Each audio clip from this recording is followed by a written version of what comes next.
Ladies and gentlemen, I'm very happy to host this orientation.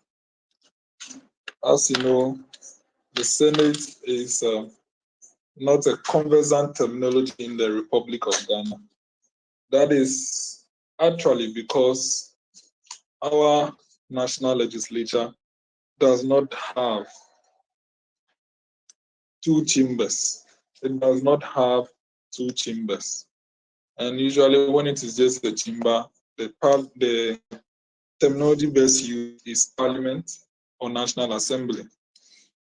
But Youth Impact Parliament is coming to start history as the first bicameral legislature, first bicameral youth legislature, possibly in the West African sub-area, Africa, or possibly even global, the entire world. Youth Impact Parliament is basically going to be the first bicameral legislature. Even if you go to Nigeria, their National Assembly is a bicameral legislature, but their National Youth Parliament is unicameral. If you go to Kenya as well, it's the same. It is bicameral, but their youth parliament is unicameral, and same as India. And even the United Kingdom youth parliament is actually unicameral. It's just one chamber. So, ladies and gentlemen, we start in the name of God, the Father, the Son, and the Holy Spirit. This orientation has been designed to equip our incoming senators and members of the senatorial service with their skills and necessary understanding to better participate in the Senate.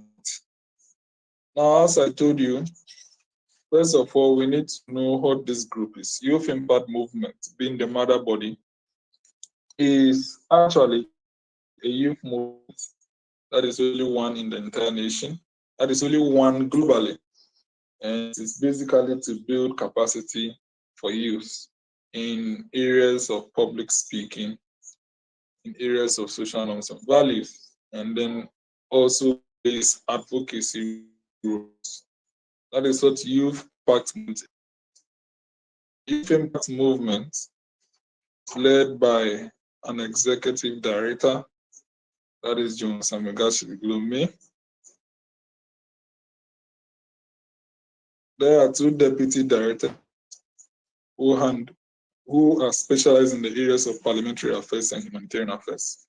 Youth Impact Movement has two branches, that is Youth Impact Foundation, that is supervised Deputy Executive Director and Chair of Humanitarian Affairs, that's Raymond Kamago, and then the Deputy Executive Director in charge of Parliamentary Affairs, that is Amanona, who handles Youth Impact Parliament, which is our parliamentary branch. So Youth Impact Foundation is only one, and we only have one in Ghana. But Youth Impact Parliament, Ghana being the main chapter, we have a Ugandan chapter and a recently started India chapter. All of them were started 2022 November and 2023 November, respectively. So Youth Impact Parliament Ghana. Youth Impact Parliament Ghana started in that was May 2020.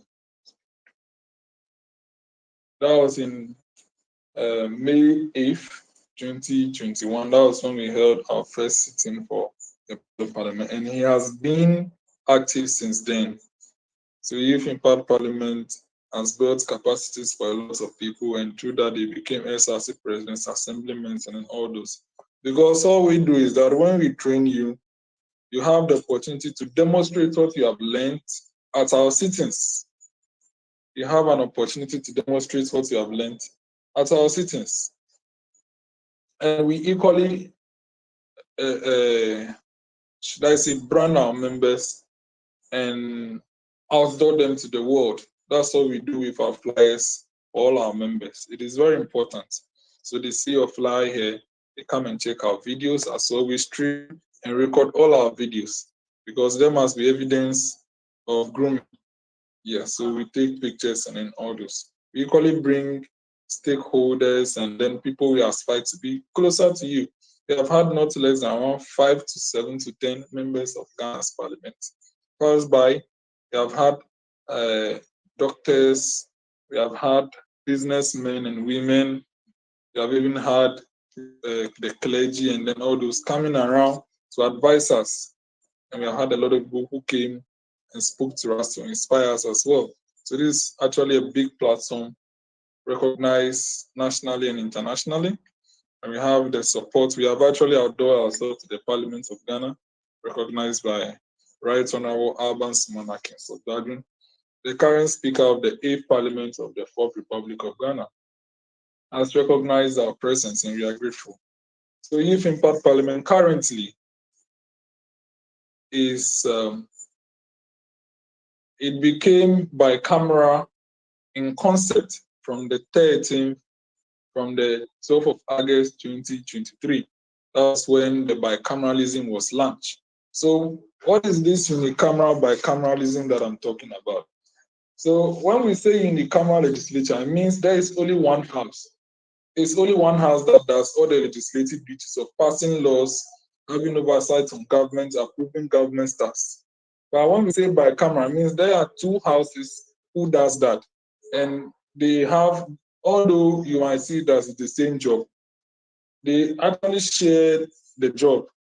So one becomes like a watchman, a watchdog on the other. That is how bicameralism is actually like. So some of the bicameral legislatures we have in the world is the map of parliaments, that is the United Kingdom. They have the House of Lords, that is the upper chamber, and then the House of Commons, that's the lower chamber. Yes. And then if you go to United States of America, the Congress, instead of Parliament, they have the Senate, chaired by the President of the Senate, and the President of the Senate is actually the Vice President of the United States. They have 100 senators. And then they have a lower chamber, which is the House of Representatives, by a Speaker of the House. They have 435 representatives. Yes, so let's go to a nation close to us. Are you aware that Togo is even bicameral?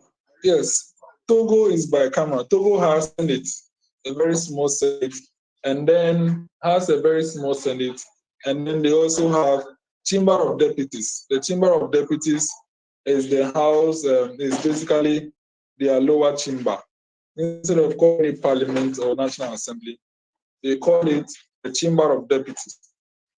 Yes, they call it the Chamber of Deputies. So coming to Nigeria, Nigeria has their National Assembly, that is their parliament, the National Assembly, and they have an upper house, which is the Senate, and the Senate is actually chaired by President, Senate elected among senators, with a deputy president of the Senate, 109 seats, if I'm right. They also have House of Representatives chaired by Speaker, assisted by Deputy Speaker of the House, 300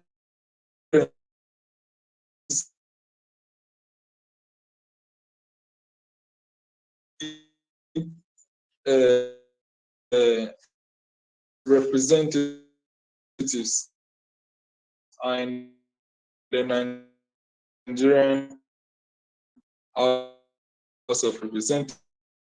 So Amazon King Jeff,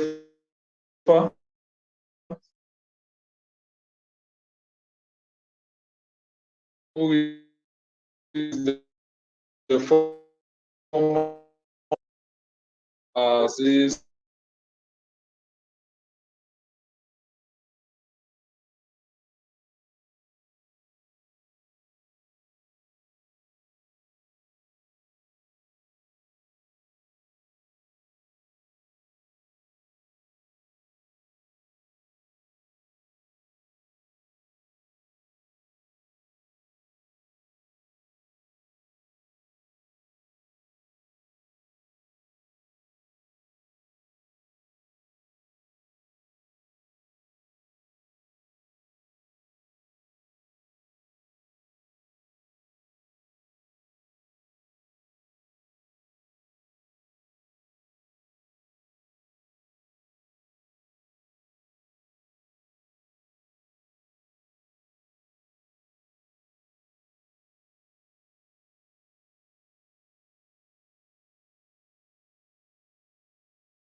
of their Senate and then the Speaker of their House of Representatives. So currently, when you go to Nigeria, as you know, the President of the Federal Republic of Nigeria is no other person than Bola Ahmed Tinubu Asijau.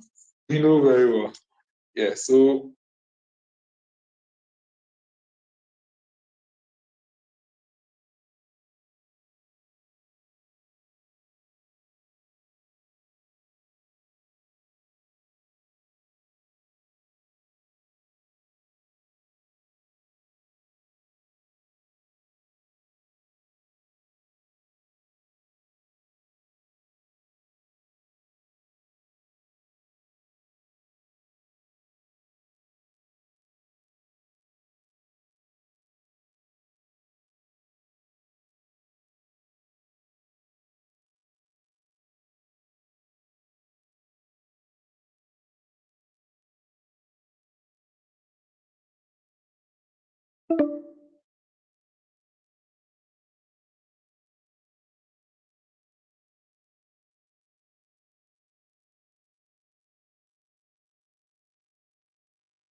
Abbas, yes, they have Dr. Abbas. Dr. Is it Abbas Idris? No, it's not Abbas Idris, but it's one Muslim name. Is the current speaker for their House of Representatives. So that is how the Senate is. So how someone will ask, how exactly do they even share their functions? So let me use the Congress of the United States of America as a very suitable example in making this example for your attention. Now, when it comes to the Congress of the United States of America, the Senate is in charge of approving treaties. The Senate is the one that vets nominees for the Supreme Court, is the one that vets nominees to become ministers, or we also call them secretaries of departments in the United States. It's the Senate that actually handles impeachment petitions. Okay, that's what the Senate does.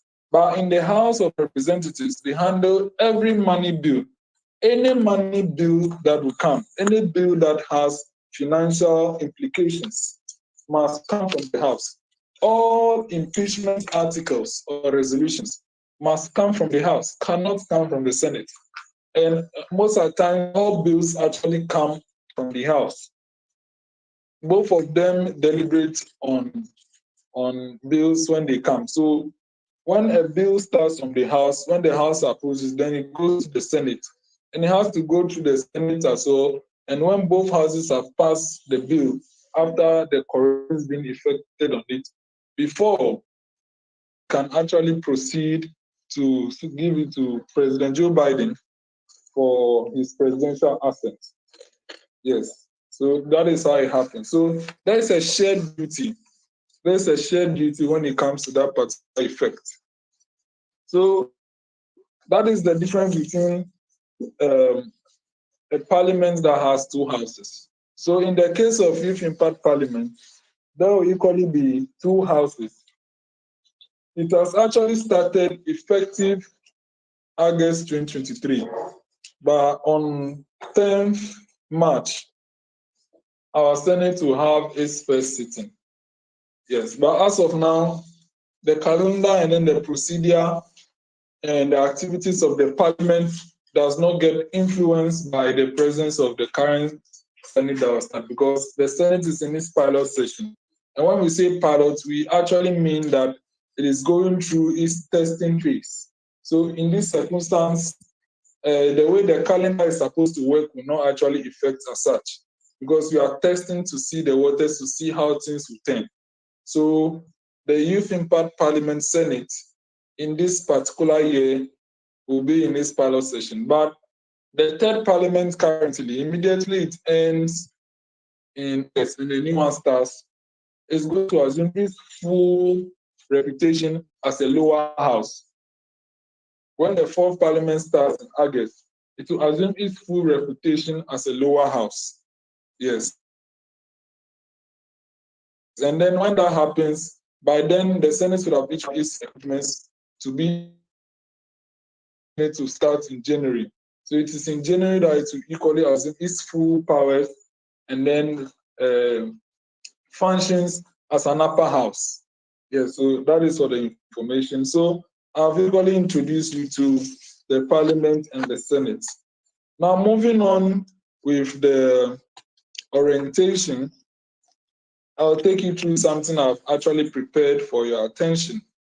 And then after I take you through that, we can now go through.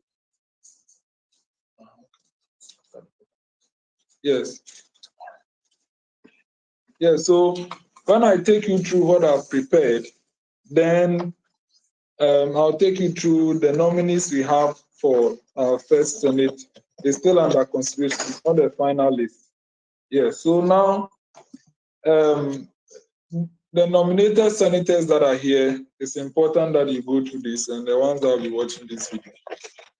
Yes, and then you take your questions and answers as well. When the other deputy directors of Youth Impact Movement join, they equally share their take on the entire system and how things go. I hope we are all following. Yes, we are all following. Thank you very much. So now let's move on with the orientation. It's quite amazing, and those of you who don't know, YIP can actually become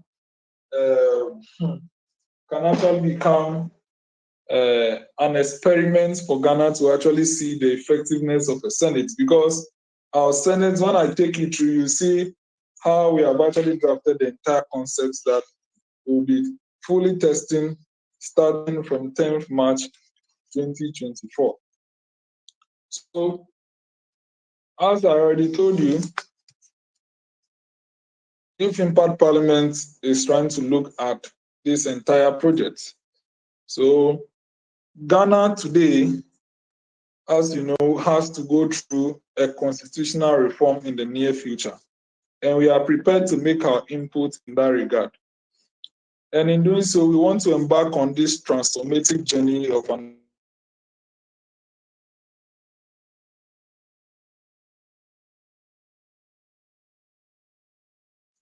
the profound impact that is going to make on our nation, the Republic of Ghana. In this presentation, I hope that we will be able to dwell deep into the multifaceted roles and responsibilities of senators and officers. And whilst doing that, we also navigate the distinct timelines and then the delineates that the tenure of the Senate will follow.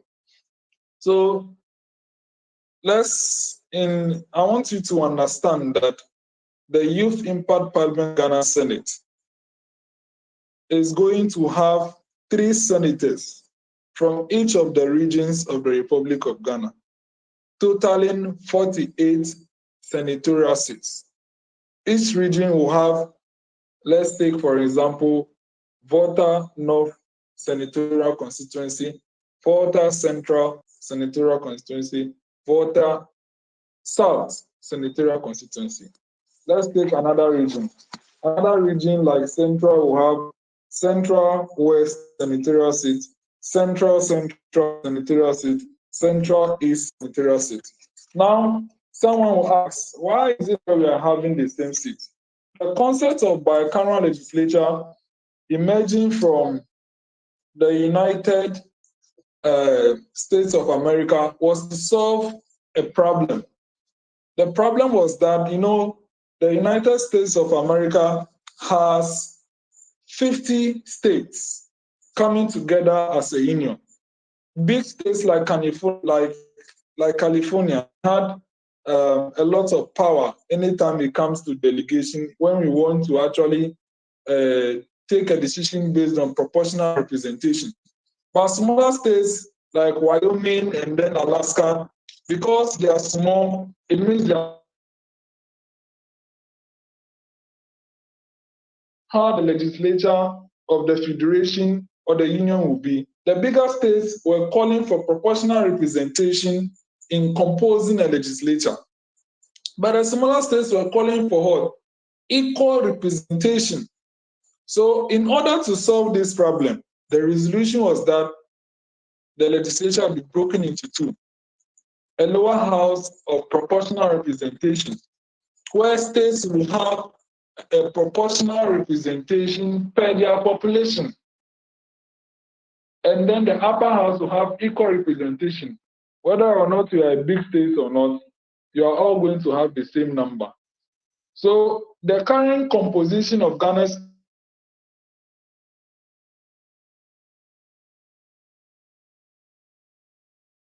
Volta region has 18 states, Greater Accra has 34 states, Central region, Eastern region has 33 states. 33 constituencies, please, not states. 33 constituencies. It is because we are using proportional representation. So the bigger regions have more seats in parliament, and the smaller regions have fewer seats in parliament. We actually have a region that has just eight constituencies in our Republican parliament. It's because we are using proportional representation. So you are allocated a number of seats per your population. Per your population, yes. So that is how come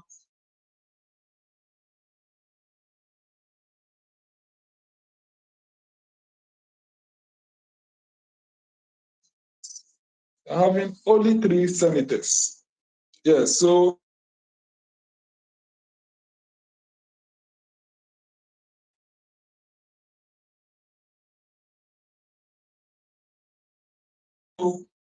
that as well, and the distribution of these states ensures that the Senate, during that the spectrum of voices are heard in the legislative process. And as well, this emphasizes fairness, equality, equity, and inclusivity in representation, enabling senators to address issues that resonate with their respective regions and constituents. Now let's talk about, in parliament, there are 2 types of officers that participate in legislation. We have the officers that are elected members, and then we have officers that are non-elected, or they don't represent people, but they still take part in the process.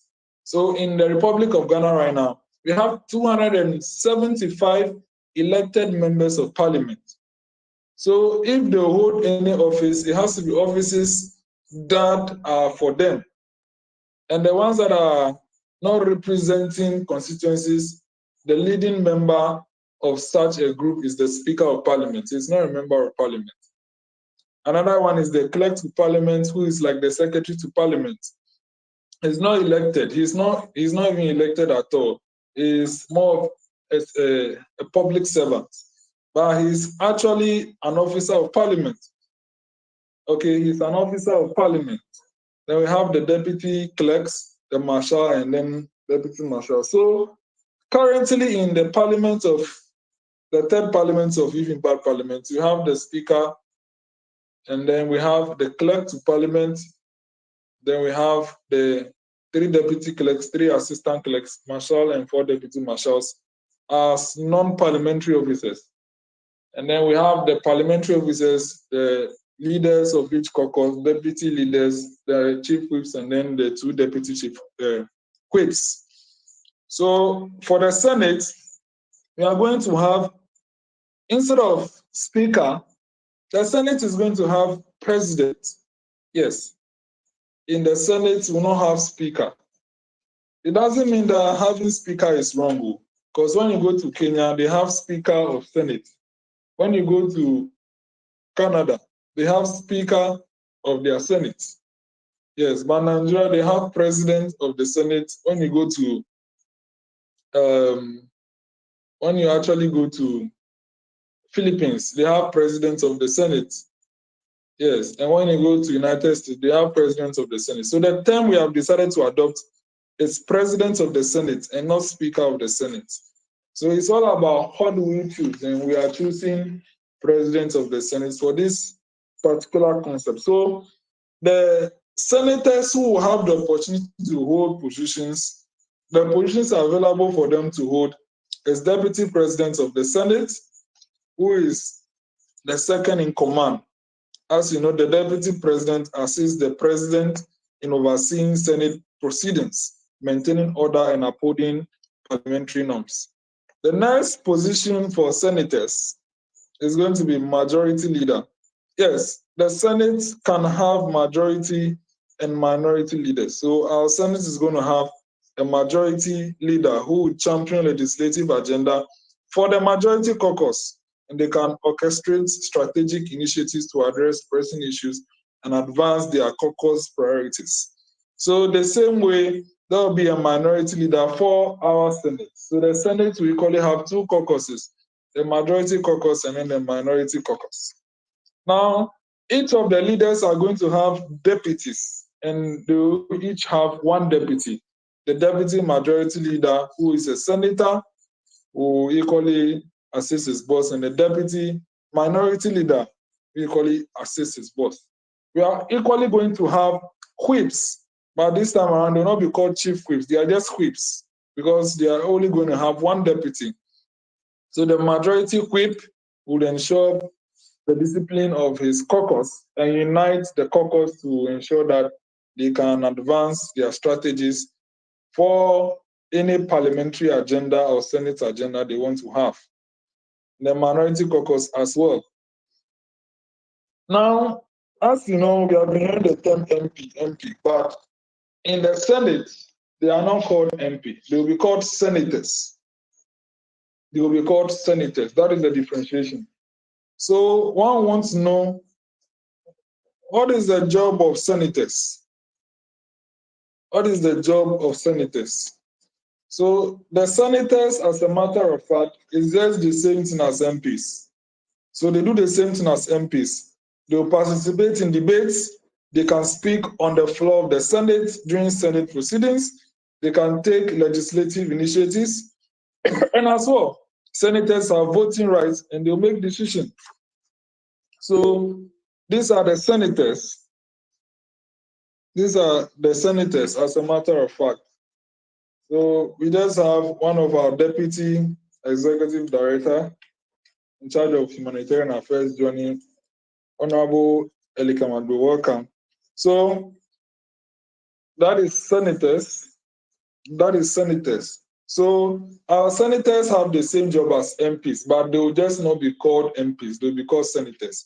Now, the responsibility of our senatorial officers, the officers that I mentioned, yes.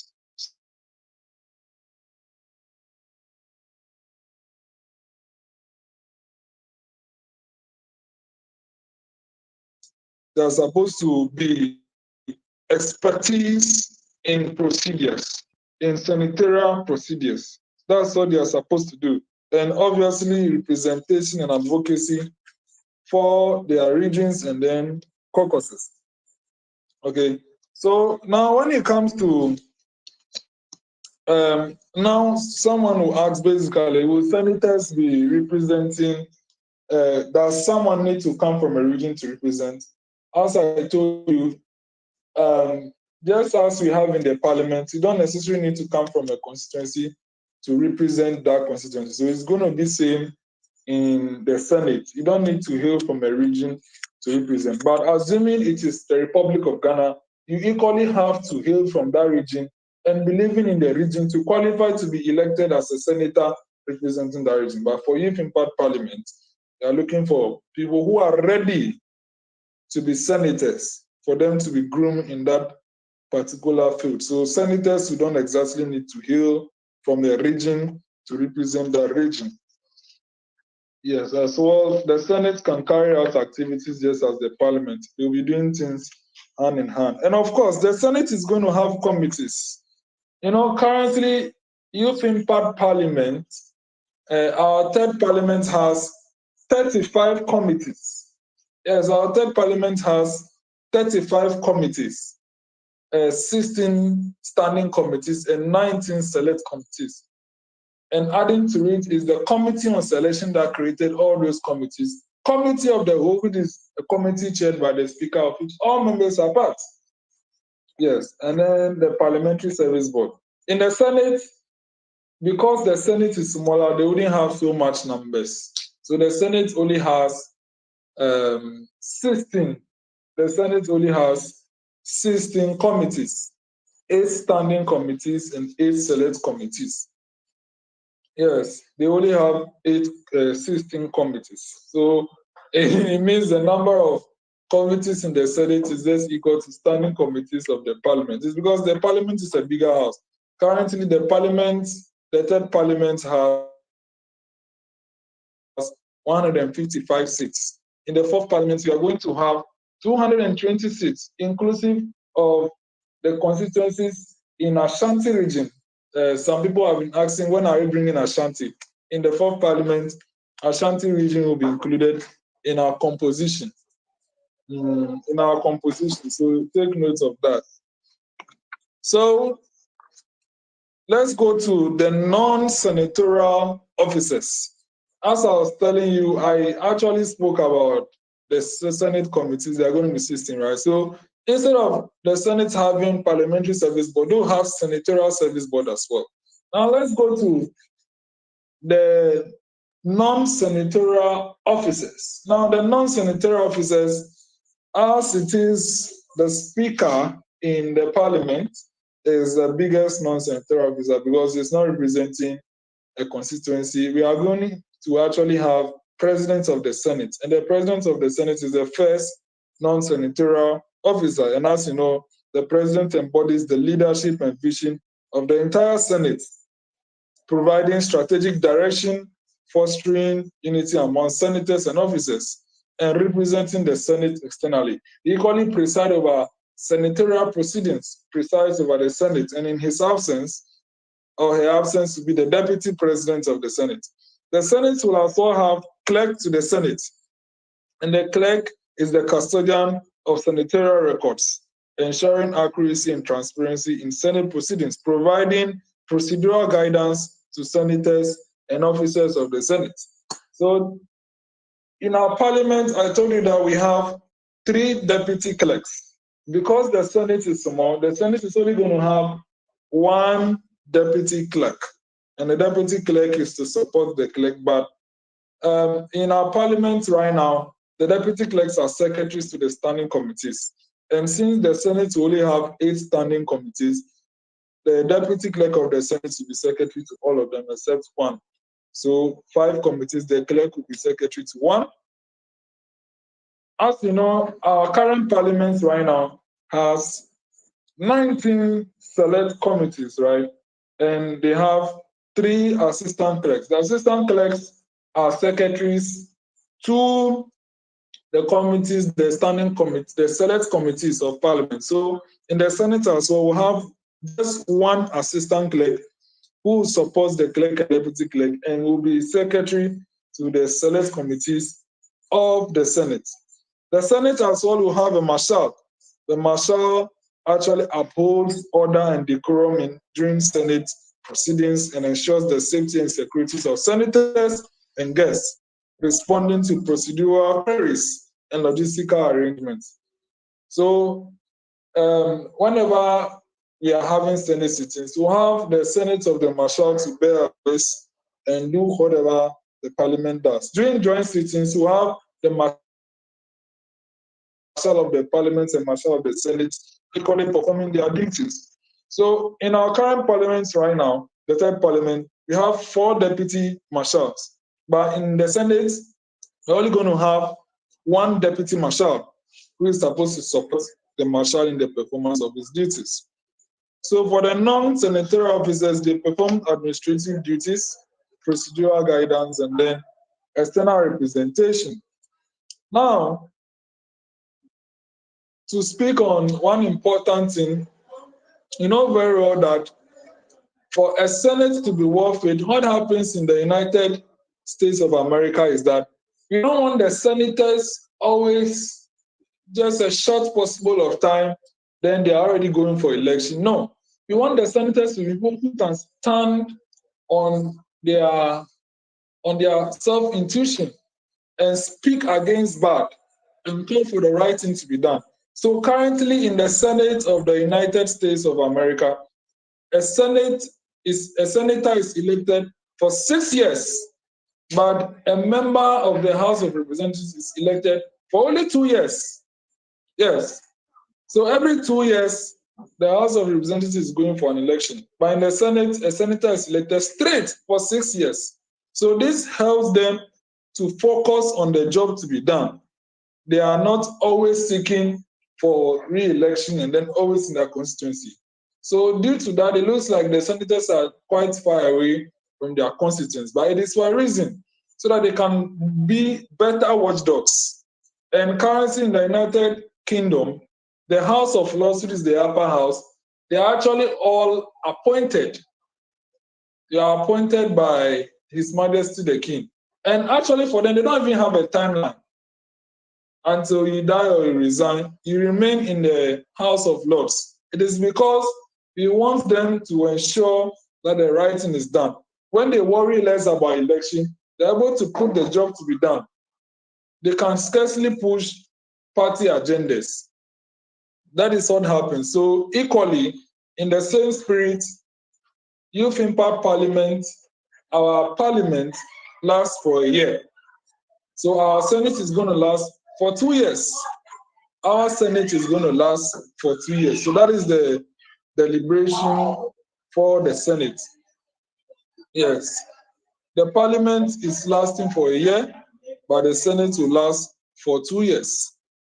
Now, when it comes to sittings of the Parliament, someone will ask, how are you going to handle it? Is it not going to be too much administrative issues when you have two houses sitting because we don't have logistics? Yes, that is why the calendar for the bicameral legislature only has a house seated at a particular time. It's only on 2 occasions that we'll have a joint sitting. But we will not have a house, we will not have both of them sitting at once, like sitting different times in the same month. There will only be one sitting in a month. It's either the House, which is the Parliament, or the Senate, or a joint sitting. So in doing so, the Parliament is supposed to sit twice in a quarter of the year. You know, the year has 4 quarters. And then the Senate is supposed to sit once in a quarter. So it means that at the end of the year, the House is supposed to sit not less than 8 times. And at the end of a year, the Senate is going to sit not less than 4 times. Now, the 2 mandatory times that there must be joint sittings is April. You know, in April, we hold the anniversary special sitting for the movement. And in that particular circumstance, there's going to be joint sittings. But this particular April coming forth, because the Senate is still in its testing, it's not be a joint sitting. It will still be just a sitting of the House. Yes. But in the next anniversary, it's going to be a joint sitting. And every December, when the House and the Senate are supposed to adjourn sine die to end the year, they will sit together. So these are the 2 main occasions that there will be joint sittings. But apart from that, only one House will sit in a particular month. As you know, Youth Impact Parliament sits once each year. It sits once each month, yes, making us the most vibrant House or Youth Parliament in the entire of Ghana. Yes. So for this year, the Senate is planning to sit in March, so which is our inaugural sitting, but it's low-key. This is actually a low-key inauguration. So that is where we are going to start all the entire senatorial agenda and then everything. Then we are going to hold the second Senate sitting in June 2024. As well, we'll continue and then see how it goes on. Then the third Senate sitting will be held in September. By then, the 4th Parliament will have been composed. So it means that September, the Parliament will not sit. But this particular March and June, in that same month, there will be 2 sittings, one of the Senate and one of. But from August, when the 4th Parliament will be formed, whenever the Senate is sitting, the House will not sit until it is a joint sitting. Yes, and then the last sitting for the Pilot Senate will be in January 2025, because at that particular day, when we dissolve the Pilot Senate in the morning, in the afternoon, the first Senate will be inaugurated. That's how it has been the practice. The day a house is dissolved, a new house is formed the next day. So the pilot Senate is just 1 year because we are testing. But from the first Senate onwards, the Senate is going to be 2 years. Now, someone will ask about how people get into the houses of our legislature. So the parliament, you have to apply. And when you apply, you are vetted, you are given a constituency. Yes, you are given a constituency. But for the Senate, the senators will be appointed in the sense that they have to be people who are ready for the job, and they have to be close by to who, because the Senate is small. The House is going to be plenty. They are almost 155 to 200.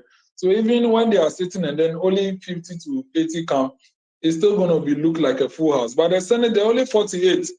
So when we have senators coming from very, very far places, they're not going to attend sittings. So the Senate is limited strictly to appointment, to appoint people who are committed, who can come for sittings anytime we call for sitting.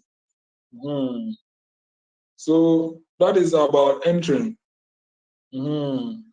Now, looking at the kind of future we have, it means that in the tenure of each Senate that will last for 2 years, 2 houses would be in such, like, a house lasts for a year, a parliament will last for a year, and a Senate will last for 2 years. So it means in the tenure of each Senate, 2 houses would have been formed. That is what it means. So if the first Senate is going to be in session from January 2025 to June 2027, the fourth Parliament will be formed from August 2025 to August 2026, and the fifth Parliament August 2026 to August 2027. And it continues like that straight into the future. Continues like that straight into the future. Now let's talk about the action that is going to happen on March 2024. That is going to be Sunday, 10th March 2024. What is going to happen? The agenda has already been drawn, and there is a draft standing orders that is going to help us to regulate sitting. So we have invited a guest, and you'll see the flyer very soon during the guest. We only have one guest for our inaugural sitting, our low-key inaugural sitting. So there's going to be opening prayers, and it's going to be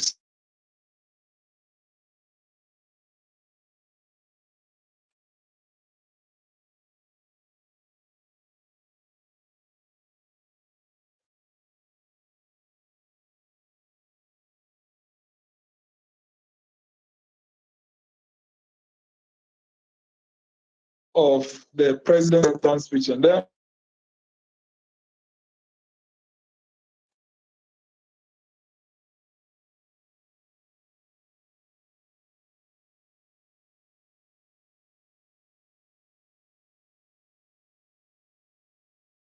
Marshal and Deputy Marshal of the Senate will equally be speaking out, and then they will equally be sworn in. Then from there, caucus leadership of the Senate will be announced, and then they will equally be endorsed. Then we'll move forward to the election of the deputy presidents of the Senate. And as a matter of fact, we are just going to work by how we are prepared. Nothing unrehearsed will go on there. Yeah, so someone who has already been nominated will be elected as the deputy president of the Senate. Then the Senate, the pilot Senate will be inaugurated. The pilot Senate will be inaugurated.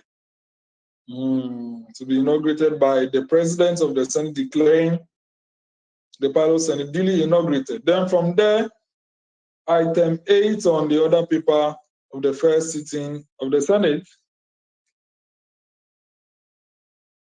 would have each of the senators introduce themselves, and the senatorial service members, they will introduce themselves to the House, their name, their senatorial constituency, and a little bit about themselves. So currently, we don't even have all the 48 senators for the first sitting. We only have like some 10 people. So if someone is there and is interested in joining the Senate, no problem, we can look at you. But that's one that we are still testing, so things could change in the future. But that is it. So from there, we'll move on to listen to a presentation from our guest of honor. Then we'll have questions and answers. Then from there, he can take his leave. We'll take some picture of him and then we take his leave. Then we'll come to statements and petitions to the Senate. Then from there, we'll move to commencement of public business, which will be a short orientation on the Senate. We would explain it again during proceedings, what we are, what the Senate is. Then from there, we'll go ahead to form some important committees. But unfortunately, it will only be their chairpersons that will be stated, as interim chairpersons are waiting the full formation. Yes, so because we have very few numbers, so it's just the chairs who are going to be stated. Committee on selection, committee on ad hoc duties, committee on the appointments committee, the business committee, the ethics committee, the intelligence committee, the organizing committee, the publicity committee, the rules committee, and the welfare committee. Then from there, we'll proceed to debate on the general motion for the first sitting. It's going to be a full debate by senators. And then after the debate, we'll adjourn to the second Senate sitting. Second Senate sitting. So ladies and gentlemen, that is the orientation. As of now, we are still looking at the list of nominated senators. So unfortunately, we will not be able to outdoor them to you, but we are still considering the list and we'll make it known to them at least some few days before the first sitting. But the list is here with me. We are still looking at them. Attendance is a very big issue. So those of you who are part of the Senate platform, your attendance is very key to us. You are not many. You are just like 10 or 15. So we need all of you to come for the Senate sitting. But very soon we'll announce to you your designations. For the non senatorial officers, we have informed them of their nomination and they are looking at it. The deputy president as well has been informed. The nominated majority and minority leaders have been informed. But the deputy majority minority leaders, minority majority chief whip, and then deputy majority minority chief whip have not been informed yet. It's because we are still looking at that. But we need to inform you before we outdoor. We cannot go in outdoor without informing you. So that is why. But Delali, in case you don't know, we have given you Bono East North Senatorial Constituency. Senator Kelvin Azameti Mensah. That is your senatorial constituency. Yes. Yeah. We have the Marshal of the Senate also here. He's the current Marshal for the Parliament.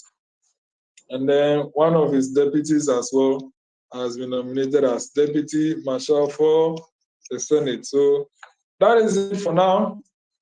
And at this point, I'd like to now invite questions and contributions on our Senate. So the floor is now open. The floor is now open.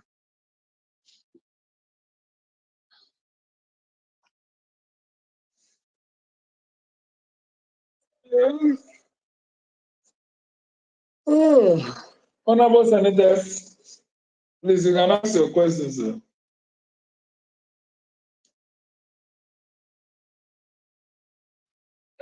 At least, Senator Delali, Calvin, at least ask some questions there.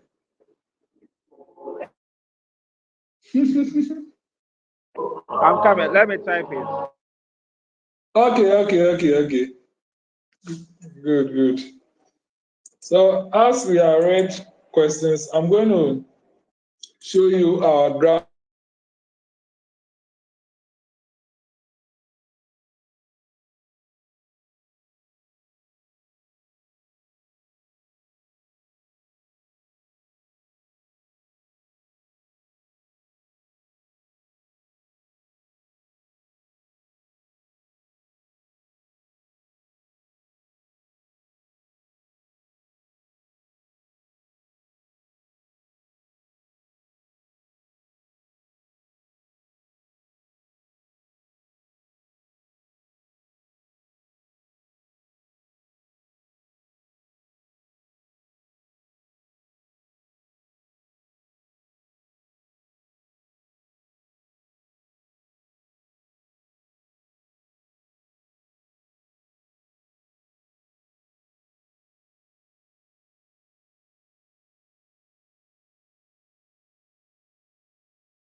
the standing orders that we have drafted for our Senate.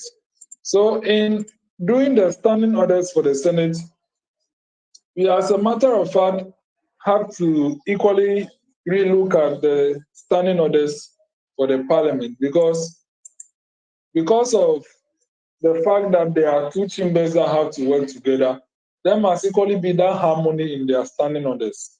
So the standing orders have been in revision since last year. They have been revising the standing orders of both chambers since last year. Yeah, we have been actually revising the standing orders of both chambers since last year.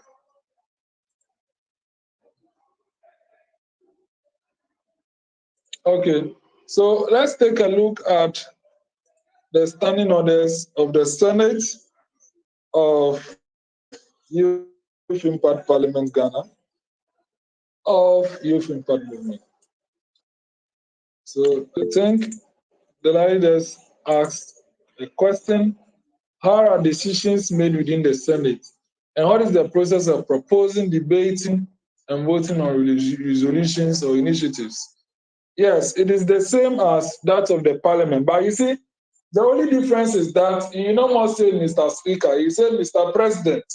And you no more say Honorable MPs. You have to now say Honorable Senator.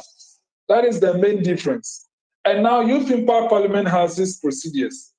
If you want to move a motion, you need to move the motion on the permission of the President of the Senate.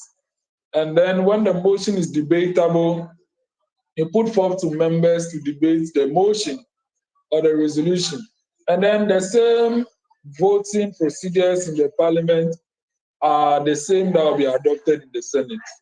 Yes, it's just the same thing. The only difference is that now you not say Mr. Speaker again, but you say Mr. President. You not say Honorable MPs. You now say Honorable Senators.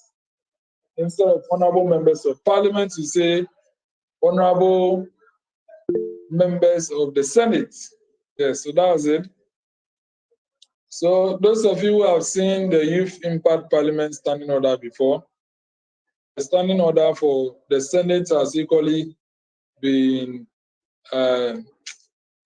corrected in that same circumstance. So the only place that you see Speaker is when we are talking about joint sittings. But as you can see, officers of the Senate, we have President of the Senate, Deputy President of the Senate, leaders, whips, clerk, deputy clerk, assistant clerk, marshal, deputy marshal. Yeah, so for now, to be a senator is just to be available. And then you need to draw my attention that you're interested in being a senator. And if you can come for Senate sittings, we'll nominate you to join the Senate. To hold a senatorial position, as a matter of fact, is when we need your availability. No one knows it all. So when you're available for the job, we'll give you a chance to try it out to see how best you can do it. If you are good at it, we'll maintain you or even promote you in the formation of the first parliament. But if you are not good, then that is where you try and get rid of you. Now, Senator Delali just asked on which occasions will joint sittings of both houses be held. So there are two main occasions. In every April, conventionally, Youth Impact Parliament holds a special anniversary sitting to celebrate the anniversary of the movement. The movement was founded on 22nd April 2021. So every April, around the closest Sunday to 22nd, we hold an anniversary sitting. But for the first anniversary, it was held exactly 1 year. That was 22nd April 2022.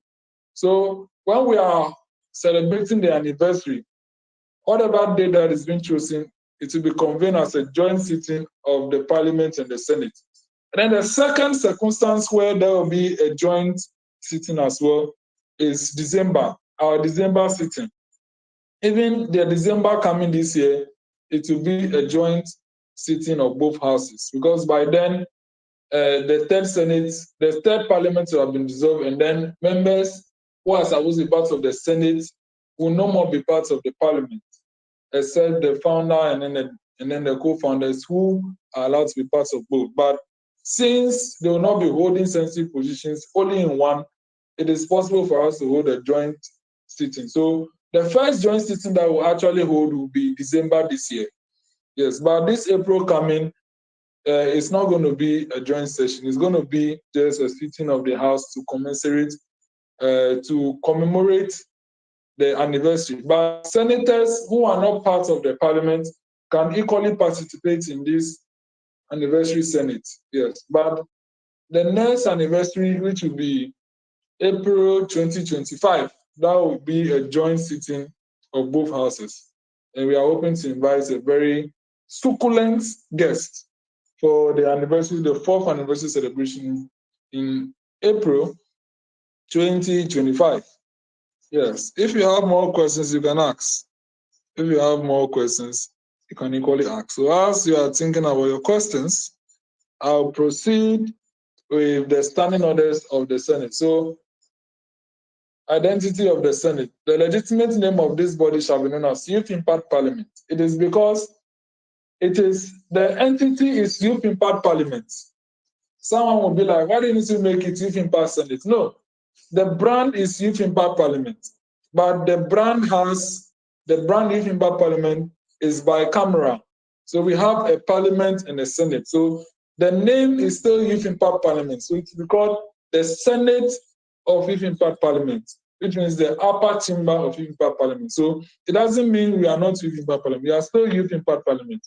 There is going to be nothing like Youth Impact Senate. No, it's the Senate of Youth Impact Parliament. And they say clearly that there are two chambers, of which this one is the upper chamber called the Senate, and then the lower chamber is called the Parliament. So even the Senate, the standing order 1 of the Senate recognizes that there are two chambers and there is a lower chamber. But this one that we are talking about is the upper chamber. So same as in the standing order for the Parliament, it recognizes that there are two chambers as well, and the standing order for the Parliament is going to speak on the Parliament, which is the lower chamber, in perspective. So most of the provisions here are just the same as that similar is in the panel, except wherever you see Speaker has been changed to President, and wherever you see Youth MPs has been changed to Senators, wherever you see Parliamentary Service Members has been changed to Senatorial Service Members. So those are the basic changes to ensure that it is consonant with the rules of procedure of the Senate. So as you can see, officers of the Senate, it is equally here. We have President of the Senate, Clerk, Deputy Clerk, Assistant Clerk, Marshal, Deputy Marshal. Then we have Deputy President of the Senate, Majority Leader, Minority Leader, Deputy Majority Leader, Deputy Minority Leader, Majority Chief Whip, Minority Chief Whip, Deputy Majority Whip, Deputy Minority Whip. Someone was asking that why don't we have Vice Presidents of the Senate? Nigeria and Kenya had this issue, and they dealt with it differently, okay? The issue Nigeria had was that we cannot have two vice presidents, okay? We have two presidents, right? Presidents of the Federal Republic of Nigeria and President of the Senate of the National Assembly of the Federal Republic of Nigeria. Yes. So that one is easy to identify. One is President of the Senate and one is President of the Federal Republic. But to have Vice President of the Senate and Vice President of the Federal Republic, it wasn't going on well with them. So they adopted deputy, which is already in consonance with Deputy Speaker, Deputy President, Deputy Speaker, Deputy President. In Ghana, we have not familiarized ourselves with the term Deputy President. But as a matter of fact, in Kenya, they call their Vice Presidents of the Republic Deputy Presidents of the Republic. And when you go to, if you go to South Africa, they call their Vice President Deputy President. Yeah, so the easy way for Nigeria to adopt deputy presidents was that the Vice President of the Republic doesn't use the term deputy. It's called Vice President of the Federal Republic of Nigeria. So Deputy President is easily distinguishable. But the issue that Kenya faced was that They were using Deputy President of the Republic of Kenya. So when they use the term president, it means you are going to have Deputy President again for the Senate of Kenya. And it wasn't going on well with them. So they decided to use the term speaker. So Speaker of the Senate and Deputy Speaker of the Senate. That's all they have decided to go by. But Youth Impact Parliament does not have president anywhere. When it comes to the movement, it's led by executive director. So this is even the first presidential term that we are using. So we will have the president, His Excellency, the President of the Senate, and His Excellency, the Deputy President of the Senate. So the roles of the president is synonymous to that of the Speaker of Parliament. So it's just simple. Speaker of Parliament, President of the Senate. You know, in addressing the Senate, you have to use a definite article, you know. For Parliament, if you say Speaker of the Parliament, it looks too specific. We are not used to that. We are used to Speaker of Parliament, collective Parliament, you know, Majority Leader of Parliament. But when it comes to Senate, you have to use a definite article. So the Senate, you use President of the Senate, Deputy President of the Senate, Leaders of the Senate, Clerk to the Senate, Deputy Clerk to the Senate, Assistant Clerk to the Senate. The definite article of the is always inclusive in mentioning the full entity of these offices. So the Deputy President, the role of the first and second Deputy Speakers of Parliament have been inculcated into one person as Deputy President of the Senate. It is just same for the leaders and the whips. As I told you, we no more have chief whip. It's just majority whip, minority whip, and then there are deputy whips. So the clerk as well is just the same as clerk to Parliament, deputy clerk, assistant clerk. I already spoke on all those. So you know we had three deputy clerks. We have three deputy clerks for the Parliament. All their jobs have been inculcated for one deputy clerk of the Senate.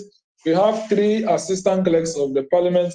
All their job has been inculcated to one person as assistant clerk. The same as deputy marshal as well. All the jobs of the deputy marshal in the Parliament has been given to him as deputy marshal of the Senate. So everything else is the same. The Senatorial Service Board as well. Yes, so I want to go to committees of the Senate because that is where the actual difference of this chamber is. The committees that have been adopted for our Senate. So when you come to our Senate, as a matter of fact, you realize that, as I said, the Parliament has 35 committees, but our Senate only has 16 committees. So the committees are the Appointment Committee, which will be chaired by the Deputy President of the Senate, the Business Committee to be chaired by the Majority Leader of the Senate, the Ethics Committee is called the Privileges Committee. Parliament is chaired by the second Deputy Speaker. But we only have one deputy for the president here. So this one, any senator can chair the Ethics Committee, which is just synonymous to Privileges Committee. The Intelligence Committee to be chaired by the Minority Leader. And we have the Organizing Committee, chaired by a Senator, Publicity Committee, chaired by a Senator. The Rules Committee is synonymous to the Standing Orders Committee of Parliament. This one, we have decided to call it the Rules Committee, and it's to be chaired by the President of the Senate. The Welfare Committee, chaired by a Senator. Then the Select Committees of the Senate are actually going to be Committee on Entertainment. You know, most of the committees here that are select committees in the Senate, they are actually standing committees in Parliament. Yes, so the Committee on Entertainment is the same as Entertainment Committee in the Parliament. The Senate Committee on Finance is the same as the Parliamentary Finance Committee. The Senate Committee on Gender, that is actually a select committee in the Parliament as well. The Parliament is called the Committee on Gender and Children, but in the Senate, it's just Committee on Gender. Then Committee on Governance is actually a select committee in Parliament, but in the Parliament it's being called the Committee on Democratic Governance. Over here, we're just calling it Committee on Governance. Committee on Health in the Parliament is a standing committee called the Health and Safety Committee, but over here we are just calling it Committee on Health. Committee on Literacy in the Parliament is a standing committee called the Education Committee, but we have renamed it to Committee on Literacy. Committee on Security in the Parliament is currently called, it's actually a select committee in the Parliament.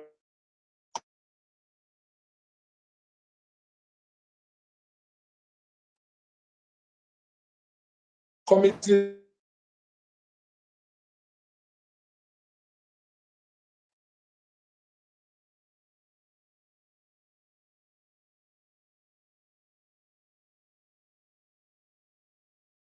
this is it, just short sitting committees, and all of them have their functions well defined. Now, as I'm talking about committees, there can be joint committees. Yes, there can be joint committees. We can have joint committees for the realization of a particular goal. So the standing orders has made provision for joint committees of both chambers. And this particular order is also in the standing orders for the Parliament. So that the both houses can choose to establish one committee, and anytime there's a joint committee, it must be co-chaired. So if there's a joint committee to be chaired by the Speaker of Parliament, the Speaker is going to be a co-chair, and the President of the Senate is going to be a co-chair. If it is going to be a measure of the committees on finance, there's going to be joint committee on finance, co-chaired by the finance chair in the Parliament and the finance chair in the Senate. If it's going to be committee on gender, it's going to be co-chaired by the chair of the committee of gender and children in Parliament and the chair of the committee in the Senate. So we can also do that the membership of the committees of both houses to be merged as a joint committee.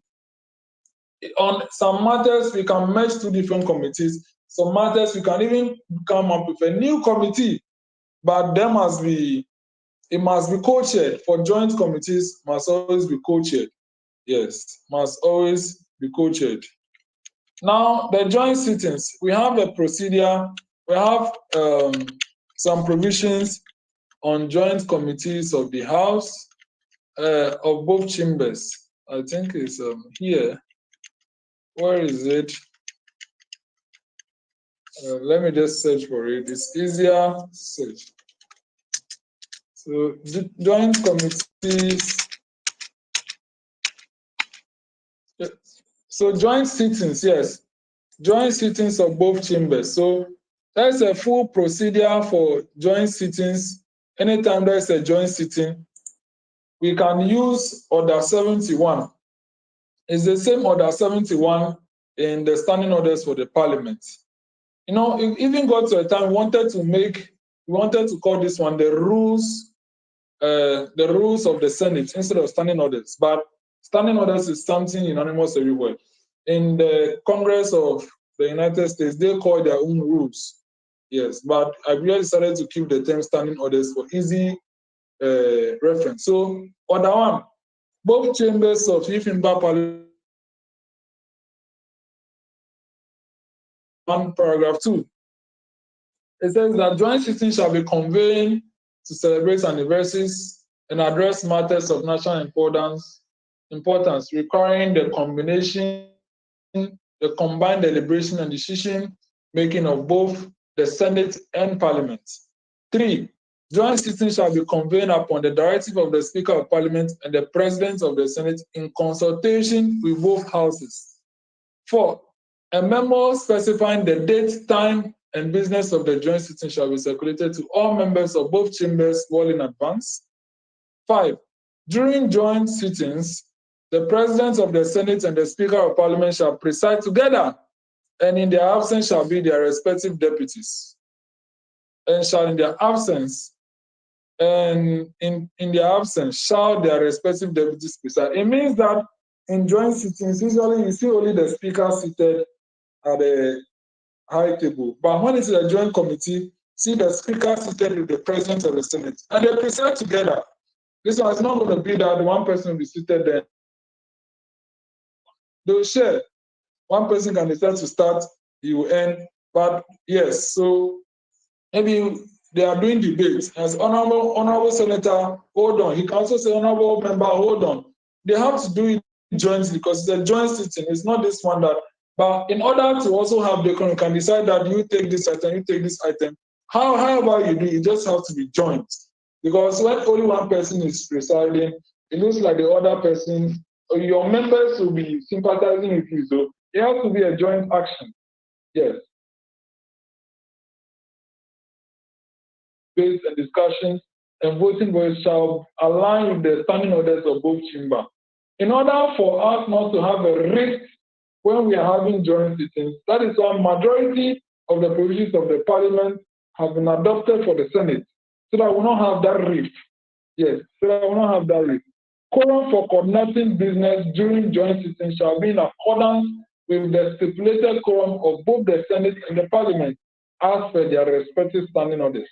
Yeah, so it's just the same. The same when you form your quorum, you also form your quorum.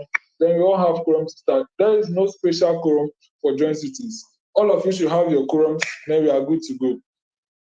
And another provision is that the senators shall occupy the front benches at the right side of the maze during joint sittings, and youth MPs shall occupy the front benches of the front benches at the left side of the Senate. We have done it in that way because the president of the Senate will always be seated at the right side, and the clerk, deputy clerk will also be at the right side. So that is why the senators will also be at the right. But the senators are not that much. So whenever the senators finish, then some MPs, overflow MPs, can also sit at the right side, because at the end, it's just easy for us to, when we have it too scattered, might not really help.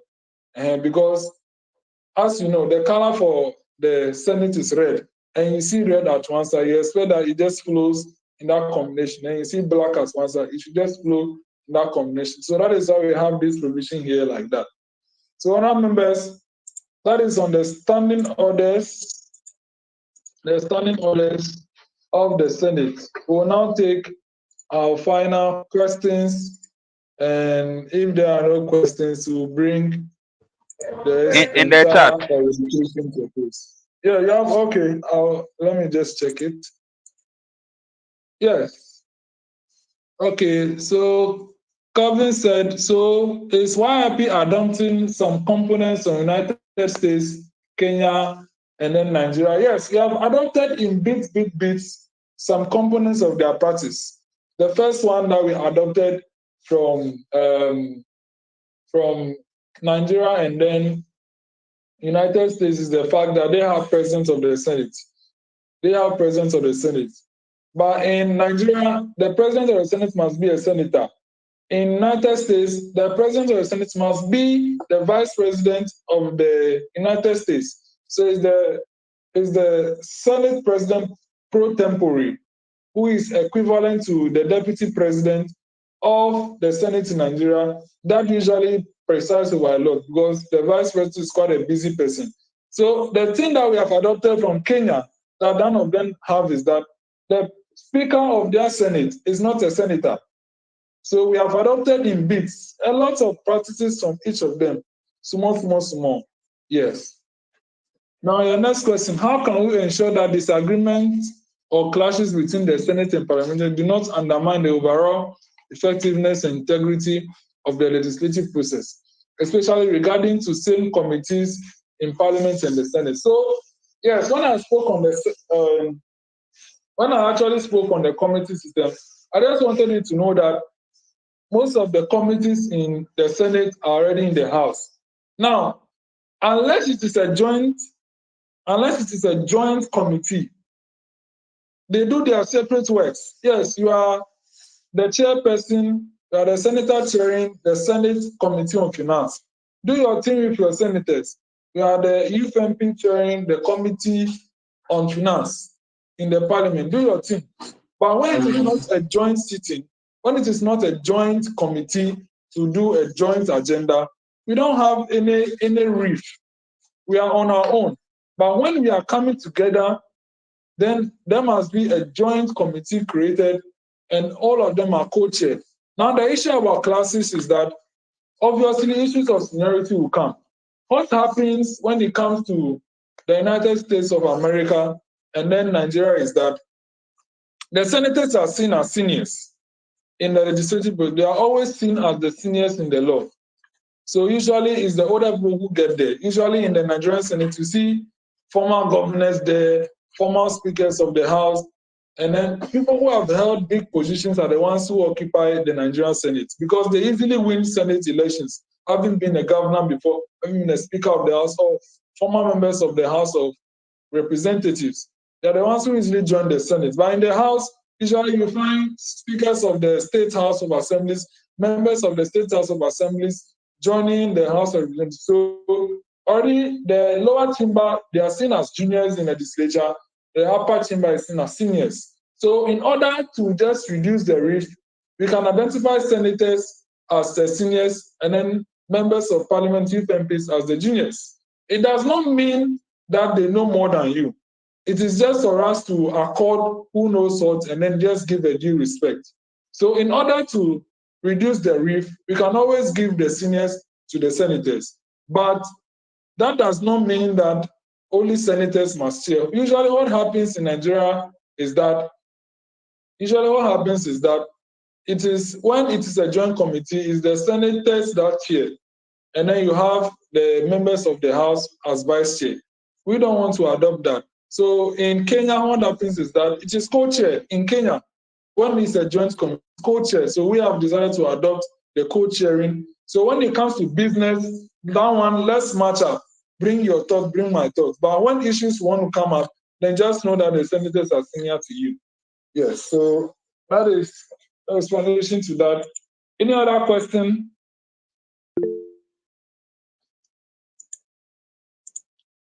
Yes. Are there documents regarding the nuisance rules? Is it the numerous rules of the Senate? Yes, we have the standing orders on the Parliament, we have the standing orders on the Senate, and they all speak on each of them. I'll share them with you. As of now, we are still going through, they are not ready for public consumption. But if you equally want to go through and see all the contribution can do, we can share them with you. So all the committees and their functions are captured in the standing orders of both of them. Yes, all the committee functions are captured in both of them. Yes, great. Yes, other members, if there are no senators, if there are no questions, let me hear last comments from Senator Kelvin Azameti Mensah, and then we'll call it a day. Yes, Honorable Senator, the floor is yours. Oh, please. I think everything is clear to me now. I'm okay. Yes, yes. And can I have your observations about what is going to happen? What do you think? Your expectation? What do you think about the entire concept and then initiative?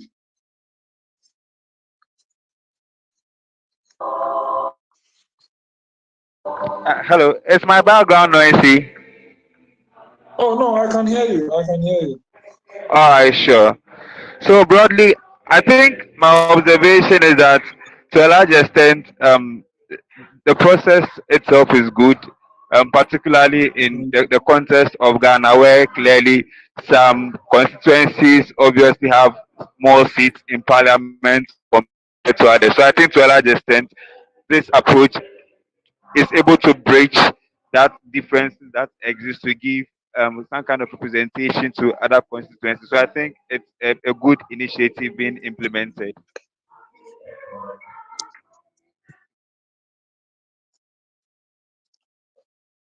Thank you very much for your kind remarks, and we take it very keen to our heart. What we are doing, as a matter of fact, we know it is no joke. Someone would think we are joking with what we are doing, but as a matter of fact, whatever we are doing, the people at the top are looking at us. And from what we do, they will learn from us. Who knows? From what we are doing, the entire republic will advocate for an upper chamber because our parliament seems to have a lot of rubber stamp. There is a lot of weight on them. So when it is two chambers, the pressure will be divided. Like, assuming, look at this. There is currently, there is a particular pressure on the Parliament of Ghana. They are now working on the 2020.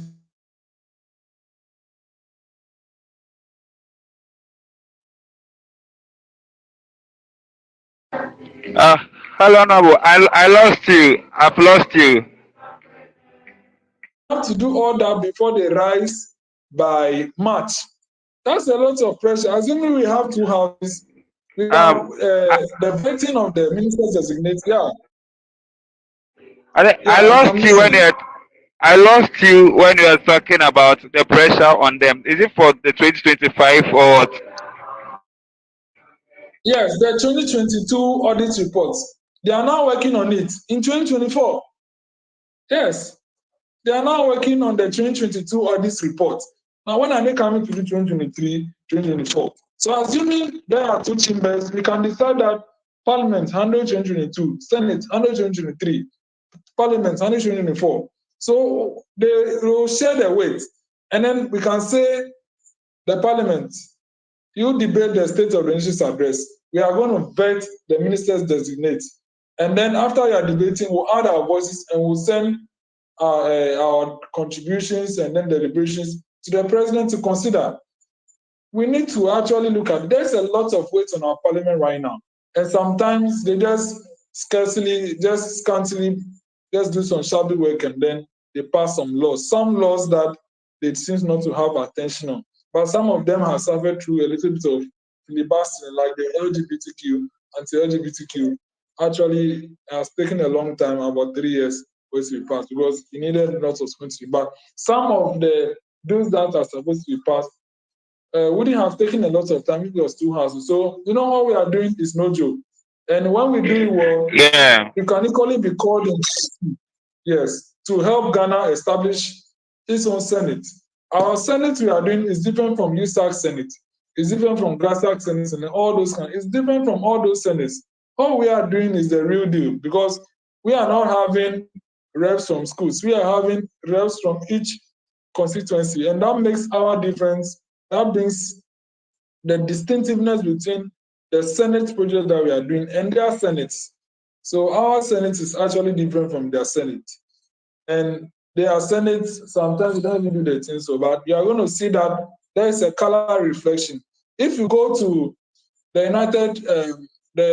United Kingdom, realize that the lower house adopts the color green, the upper house adopts the color red. Nigeria, the Senate adopts the color red, the House adopts the color green. Yes, it got to a time where thinking about adopting green, but we already adopted green for our foundation, blue is for the movement, and the parliament is taking gold. So we want to keep the gold, black and gold, which is okay. Then our Senate will have red. We are going to keep it like that. Yes. So that is all we are doing, and we are optimistic that it's going to pay one day. So I want to thank all of you who have joined this entire call. And on behalf of my Deputy Executive Directors, Raymond Elike Magbo for Humanitarian Affairs and Aman Odina, they express their apologies for not being able to join you. They had a busy schedule. But thank you all very well. In the name of God, the Father, the Son, and the Holy Spirit. Yes, we bring this meeting, this orientation to an end.